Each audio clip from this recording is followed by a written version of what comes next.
एका गावात एक भारोबा नावाचा माणूस राहत होता. तो रोज आपल्या खांद्यावर एक जू घेऊन 2 मडकी भरून विहिरीतून पाणी आणत असे. एक मडके अगदी परफेक्ट होते. ते नेहमी पूर्ण पाणी घरापर्यंत पोहोचवत असे. पण दुसऱ्या मडक्यात एक भेग होती. घरापर्यंत पोहोचायच्या आतच त्यातील अर्धे पाणी रस्त्यात गळून जायचे. ते फुटलेले मडके नेहमी दुःखी राहायचे. एका दिवशी ते भारोबाला म्हणाले, "मला माफ करा. माझ्या दोषामुळे तुमचे कष्ट वाया जातात. मी दुसऱ्या मडक्यासारखा उपयोगी नाही."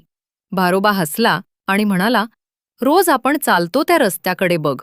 मडक्याने खाली पाहिले आणि पाहतो तर काय, त्याच्या बाजूला रस्त्यावर रंगीबेरंगी फुले बहरलेली होती.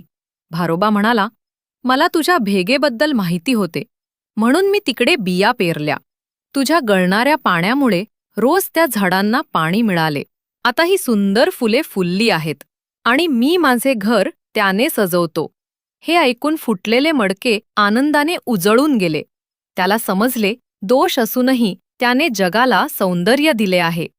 नीती, बोध, आपले दोष आपल्याला निरुपयोगी बनवत नाहीत. कधीकधी ह्याच दोषातून जगाला सौंदर्य आणि उपयोग निर्माण होतो.